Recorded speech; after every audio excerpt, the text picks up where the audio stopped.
Assalamualaikum warahmatullahi wabarakatuh. Perkenalkan, saya Lia Khairiliyah dengan NIM 201520171 dari jurusan Bimbingan Konseling Islam semester 3 kelas E. Di sini saya akan menjelaskan beberapa teknik dalam konseling. Sebelum menjelaskan beberapa teknik dalam konseling, saya akan menjelaskan terlebih dahulu apa itu konseling. Konseling adalah pemberian bantuan oleh tenaga profesional kepada klien sebagai upaya menyelesaikan masalah dan memandirikan klien agar terwujudnya kehidupan efektif sehari-hari dan berkembangnya potensi yang optimal. Di sini saya akan menjelaskan 3 teknik dalam konseling. Yang pertama yaitu refleksi, yang kedua pertanyaan terbuka, dan yang ketiga pemberian nasihat. Refleksi merupakan teknik konseling untuk menangkap perasaan, pikiran, dan pengalaman konseli, kemudian memantulkan kembali kepada konseli tentang perasaan, pikiran, dan pengalaman tersebut sebagai hasil pengamatan konselor terhadap perilaku verbal dan non-verbalnya.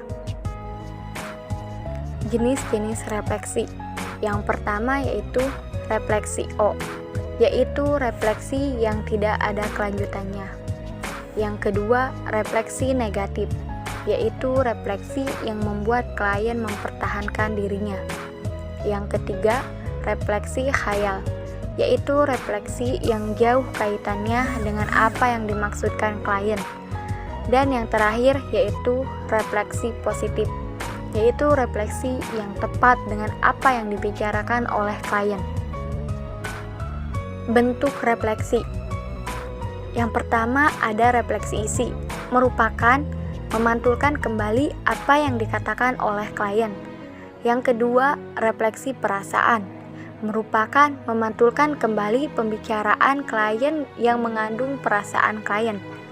Dan yang ketiga, refleksi pengalaman, yaitu refleksi yang memantulkan kembali apa yang dialami oleh klien.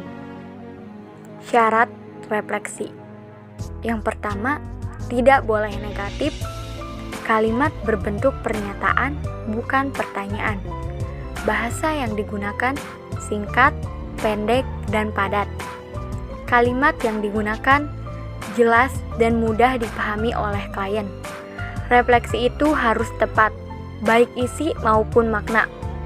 Isi refleksi adalah pokok pikiran klien atau perasaan klien. Respon klien itu ya, tandanya refleksi tepat. Langkah-langkah dalam merefleksi. Yang pertama, laksanakan 3M dengan baik. 3M merupakan mendengarkan dengan saksama, memahami dengan sempurna, dan merespon dengan tepat. Yang kedua, kenali perasaan yang terkandung dalam pernyataan klien dengan empati. Kemudian, tangkap isi yang terkandung dalam pernyataan. Setelah menangkap, kemudian pantulkan perasaan atau pembicaraan klien dengan kalimat pernyataan. Selanjutnya, konselor mampu menyaringkan apa yang disampaikan klien. Dan yang terakhir, sampaikan refleksi dengan kalimat konselor sendiri. Contoh refleksi klien. Hubungan kami sudah lama, sampai sekarang sudah 3 tahun. Tiba-tiba dia langsung memutuskan hubungan ini, padahal orang tua kita sudah merestui hubungan ini. Contoh dari jawaban refleksi O. Hubunganmu sudah berjalan cukup lama. Contoh dari jawaban refleksi khayal. Anda merencanakan untuk segera menikah dan punya anak. Contoh jawaban refleksi negatif. Anda orang yang mudah hanyut perasaan. Contoh jawaban refleksi isi. Anda ingin tahu alasan dia memutuskan hubungan dengan Anda. Contoh jawaban dari refleksi perasaan. Anda sangat kecewa dengan perlakuan dia itu. Dan jawaban yang paling tepat yaitu refleksi isi dan refleksi perasaan. Pertanyaan terbuka. Pertanyaan yang menghendaki jawaban lebih panjang, lebih luas, lebih lengkap, lebih dalam, dan lebih sempurna terhadap apa yang ditayangkan. Memberi peluang klien untuk mengemukakan ide, perasaan, dan arah pembicaraan dalam wawancara konseling. Responnya terhadap pertanyaan terbuka ialah untuk menunjukkan kesadarannya bahwa klien diminta untuk menceritakan sejarahnya atau lebih menjabarkan apa yang telah dikatakan. Tujuan dari pertanyaan terbuka yaitu agar klien dapat mengungkapkan permasalahan yang dialaminya secara panjang lebar, agar konselor dapat mendalami masalah yang sedang dialami klien, agar konselor dapat mengetahui secara mendalam sikap kliennya, agar pembicaraan lebih terpusat pada masalah klien. Pertanyaan yang disarankan: pertama, membantu memulai wawancara. Contohnya, apa yang akan saudara bicarakan hari ini? Bagaimana keadaan saudara sejak pertemuan terakhir kita? Kedua, membantu klien menguraikan masalahnya. Contohnya, cobalah saudara menceritakan lebih banyak lagi tentang hal itu. Bagaimana perasaan saudara pada saat kejadian itu? Ketiga, membantu memunculkan contoh-contoh perilaku khusus sehingga konselor dapat memahami dengan lebih baik yang dijelaskan oleh klien. Contohnya, apa yang saudara rasakan pada saat saudara menceritakan hal ini kepada saya? Bagaimana perasaan saudara selanjutnya pada waktu itu?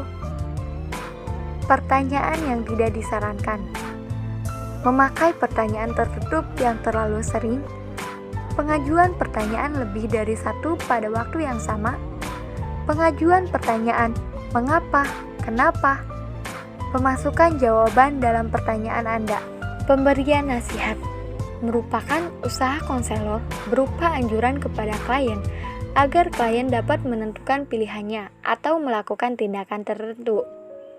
Pemberian nasihat dalam proses konseling hendaknya diberikan sedikit mungkin. Nasihat diberikan bila diminta oleh klien dan konselor telah memahami klien melalui 3M. Pemberian nasihat bersifat persuasif, yaitu mengajak klien berpikir. Tujuan dari pemberian nasihat yaitu membantu klien membuat keputusan, terutama jika klien masih belum dapat mengambil keputusan setelah melalui diskusi yang mendalam tentang berbagai hal yang menyangkut masalah yang dihadapi. Apa yang diinginkan oleh seorang klien menjadi semakin jelas bila mana orang lain atau konselor memberikan nasihat untuk melakukan sesuatu. Yang harus diperhatikan dalam pemberian nasihat: pertama, dalam pemberian nasihat, konselor hendaknya menyatakan semua alasan konselor merasa suatu pilihan tertentu lebih baik klien daripada pilihan lain. Kedua, dengan pemberian nasihat berarti melihat hal-hal dari arah baru yang sekurang-kurangnya dapat memberi klien balikan tentang dirinya sendiri. Ketiga, bahasa yang digunakan dalam pemberian nasihat hendaknya baik dan ramah. Terakhir, nasihat yang diberikan tidak serta-merta diterima klien hendaknya mesti dibales. Yang harus dihindari dalam pemberian nasihat: dalam pemberian nasihat, konselor bermain seolah-olah dia adalah seorang ahli. Pemberian nasihat dapat dipakai oleh klien untuk melepaskan tanggung jawab sendiri. Pemberian nasihat membuat klien menghindarkan diri dari masalah yang sebenarnya.